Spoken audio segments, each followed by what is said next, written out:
Ninja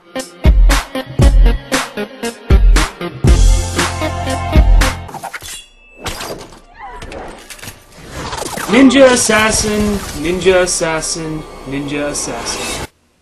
God, I love generic names. The film, which is directed by James McTeague and produced by the Wachowski brothers, primarily takes place in Europe, as we follow two people. The first is Rizzo, the main dude in the movie. The second is a Europol chick named Mika, who we never see in the trailer. I wonder if the reaction that some people had when they first saw her went something like this. What the fuck is this? A storyline? I came here to see assassins kicking ass. Anyways, the Europol chick is looking for an organization that supposedly takes money for political assassinations. This leads her to becoming a target, as well as her meeting and working with Rizzo, who was once a part of this organization of ninjas. Together, they work towards trying to defeat this supposedly undefeatable organization. I also wonder how many people thought that the story was just going to go something like this. Rizzo! Yeah? I will train you. Awesome. Rizzo! Yeah? I will kill you. Awesome?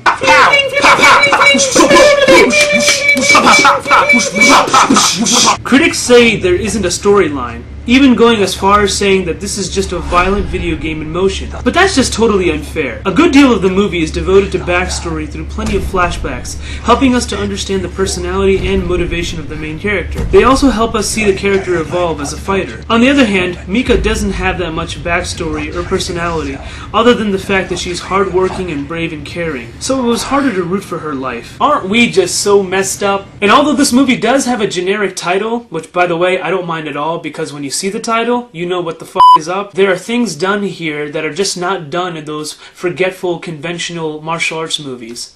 Including, the hero does get hurt. I mean, Rizzo gets his ass handed to him on many, many occasions. And because of this, when he's actually fighting in the movie, there are times where you fear for his life.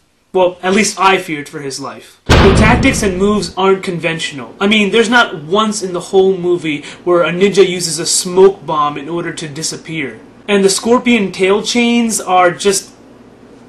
Oh, well, I need to change my pants. The enemies can get defeated by more than just the hero. There are times in the movie where the villains get killed by the soldiers and officers. Guns actually do work against them. Yeah, everybody been knowing that this thing takes everything down, dog.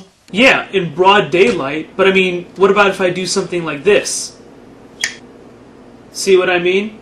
I got you, dog. I got you. Oh, and speaking of darkness, some viewers seem to have a problem with the movie where they say that some of the fight scenes are like too dim. My reply? Are you freaking blind? But seriously, I think that the spotlight they use is enough to show the immediate action between Rizzo and whoever else he is fighting at the moment in the movie. It really isn't necessary for the viewer to have to see like all 20 ninjas in the scene at once. And plus guys, they're ninjas. They're supposed to fight in the dark.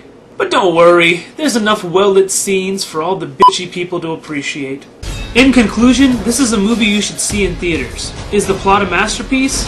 No. There were times when ideas are presented that I wish they would elaborate on. And there are characters that I feel weren't fully explored enough so that we could understand their motivation. There is also a whole ninja mythology presented here that should have had more focus for us to appreciate it. But the plot is far from bad. We explore themes such as true love and logic versus emotion. And there are scenes that are rich in just how symbolic they are. Rain does a good job as Rizzo, and Sho Kazuki is excellent as Lord Ozunu. One thing I'm scared about for this movie is that it will end up with Speed Racer syndrome. Is automobile racing. Many people I know avoided Speed Racer because of the bad reviews most critics gave it. Yet I don't know a single person who didn't enjoy it when actually taking the time to watch it. Critics were so fast to hate on that movie, even though they didn't understand that the Wachowski brothers intentionally wanted to make the movie cheesy and over the top, just like the goddamn anime. And with the movie Ninja Assassin, I think critics are quick to judge yet again. After seeing these two movies and enjoying them both, I'm definitely doubting the collective review scores of sites like Rotten Tomatoes. Just saying. Well, until next time, I'm Ahmad Khan, and I am the PBCD. Back to you, Phil.